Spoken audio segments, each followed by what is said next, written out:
Ouais, on m'a demandé ce qu'elle m'a demandé. Hier, on m'a demandé exactement la même question. J'ai un horaire fixe de Torah. Ouais. Et j'ai une grande tante ou une personne âgée qui me demande de l'accompagner chez le médecin. Qu'est-ce que je dois faire?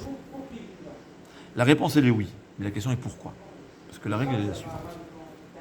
Premièrement, on sait que Bemitzvah, pas tourner la mitzvah. Celui qui est occupé à faire une mitzvah, il est exempté de l'autre mitzvah. Il faut savoir, quelqu'un qui s'occupe d'un malade, il n'a pas besoin de faire la tefila. Sauf s'il y a un moment où il est libre, où il n'a plus besoin de s'en occuper. Ah, mais je dois faire la tefila. Au contraire, c'est écrit. Celui qui a souk Bemitzvah, il est occupé par une mitzvah. La deuxième mitzvah qu'il aurait dû faire, qu'il ne peut pas faire, c'est comme s'il l'a fait. Donc la lacha, elle est, je ne m'arrête pas de faire une mitzvah. Je ne m'arrête pas pendant que j'accomplis une mitzvah pour en faire une autre. Donc, quelqu'un qui étudie la Torah, il vient lui demander la tzedaka, je ne suis pas obligé de répondre. Bon, c'est la halakha. Je vais faire une mitzvah. Si je lis la Torah, je ne dois pas m'arrêter pour faire la tefila aussi. Apparemment, d'après cette règle. Ouais, c'est pas ça, c'est pas vrai. On sait que c'est pas vrai. Que dans toutes les mitzvot, à osek be mitzvah patour mina mitzvah, sauf dans l'étude de la Torah. Pire encore, en vérité, la question aurait été même mieux. J'ai devant moi 2 mitzvot à faire. Une mitzvah importante, une mitzvah moins importante. Comment je sais? Kibud avahem avec une autre mitzvah. Laquelle je vais choisir? La mitzvah la plus importante. Or, on sait que l'étude de la Torah, c'est la mitzvah la plus importante. Donc, même si j'ai devant moi 2 possibilités, j'ai ou étudié ou la tefila, j'aurais dû aller étudier, parce que c'est plus important. La question est double. Avant de commencer, je devrais d'abord choisir l'étude de la Torah. Et même si et dans le cas où j'ai commencé, c'est sûr que je ne devrais pas m'arrêter. C'est ce que nos sages nous expliquent. Que cette règle-là s'applique à toutes les mitzvot, sauf Talmud Torah. Que Talmud Torah, la règle est la suivante. Mitzvah she'ena yichola le'asot alidei achri. Une mitzvah que personne d'autre, à part moi, peut le faire. La Raël, je suis obligé de fermer la Gemara. Il y a quelqu'un qui me téléphone, il me demande de l'aide. Et personne d'autre, je peux venir l'aider. Eh ben, je vais. Peut-être dans le cas où un cours en public, que j'enseigne un cours en public, c'est un peu différent, je ne sais pas. Mais sinon, en être ferme, ça arrive. Pourquoi? Il y a beaucoup de compréhension, d'explication. Moi, ce que j'avais entendu du Mashgiach, comme disait au Salomon, il avait dit, en fait, l'étude de la Torah, c'est une mitzvah constante. Donc, si la règle de Osek be mitzvah, Patour mina mitzvah, celui qui a fait à une mitzvah est exempté des autres mitzvot, s'appliquait au Talmud Torah, ben, on n'aurait pu rien faire. Alors c'est quoi?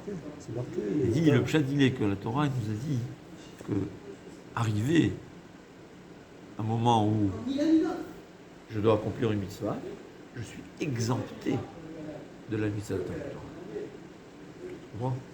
C'est pas que j'ai l'obligation d'étudier la Torah et bien que j'ai l'obligation d'étudier la Torah, je suis obligé d'aller aider mon ami. Bon. Arrivé le moment où j'ai une obligation d'aider, je suis exempté d'étudier la Torah. Oui, effectivement, vu comme ça, c'est marqué pourtant. Talmud Torah Keneged Kula.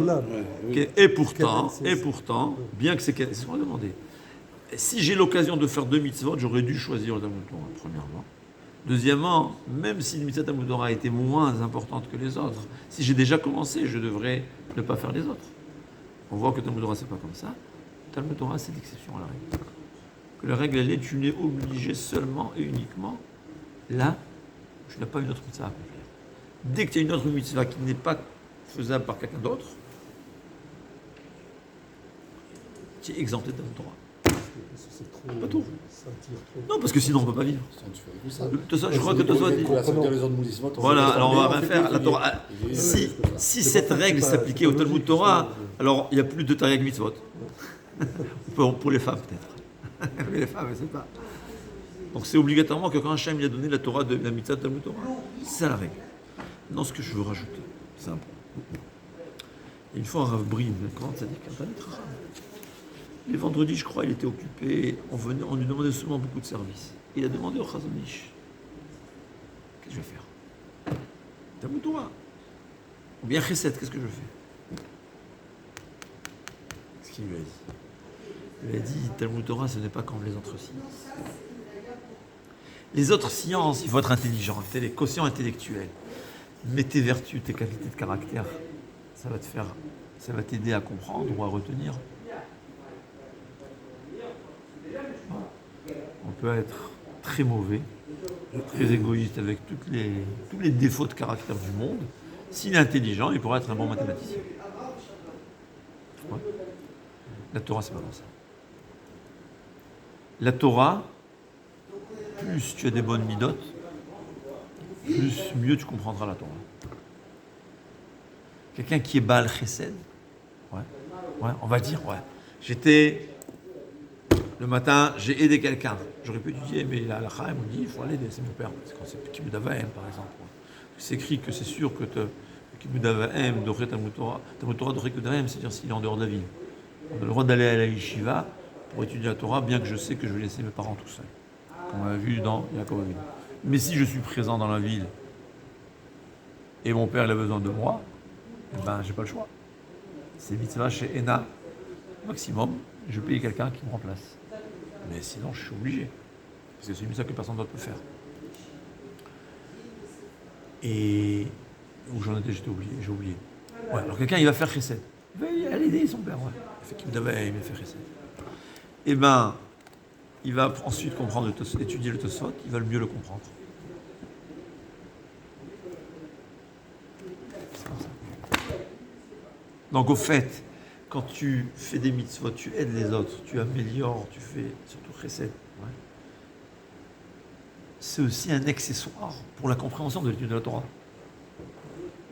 Ça s'appelle aussi l'étude de la Torah. Alors il faut savoir quelle juste mesure. Mais il faut savoir. Deuxièmement, il faut savoir aussi une chose.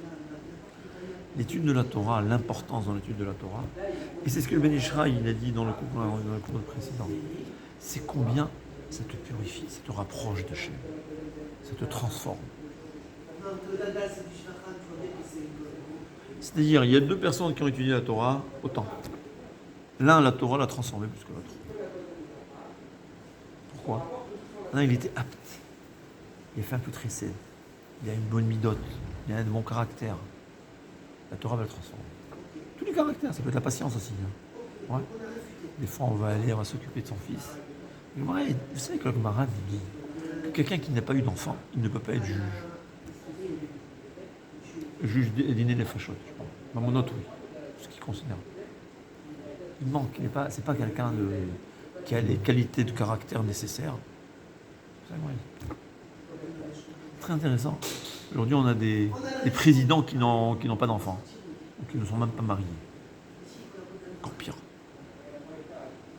D'après la Torah, ils ont des lacunes incroyables qui vont les empêcher de devenir. Moi, je suis convaincu que quelqu'un qui n'a pas d'enfant, il va moins penser au futur de son pays que celui qui a des enfants. C'est la nature des choses. Il y a souvent dans la balance le présent par rapport au futur. C'est inconscient, mais c'est comme ça. La Torah nous enseigne. La Gemara nous dit qu'un roi ou un Kohen, et que c'est des grandes tzadikim, n'avaient pas le droit d'assister au moment où on décidait est-ce que l'année devait être bissextile ou pas. Pourquoi? Parce que le roi, il devait payer mensuellement. Donc une année de 13 mois, ça avait plus de dépenses qu'une année de 12 mois. Le Kohen Gadol, quand il y avait 13 mois, il faisait froid à Kippour. Il devait marcher pieds nus. Alors inconsciemment, c'est des grands tzadikim. La Torah nous dit que dans l'inconscient, il fonctionne, même chez les grands. Il faut dedans chez les petits.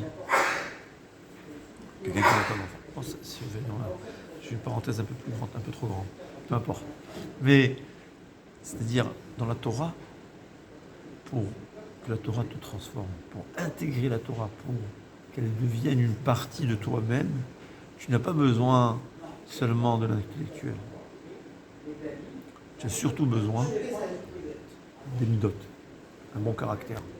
Et souvent aider les autres, faire des mitzvot, s'occuper de ses enfants, je dis.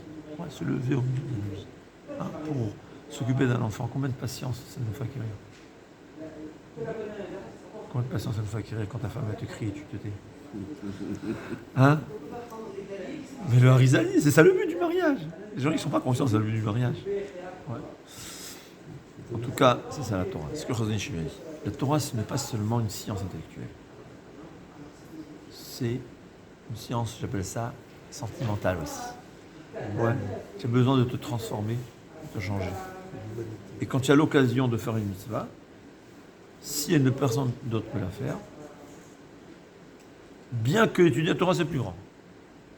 Tu fermes le livre et tu vas la faire. Ça là.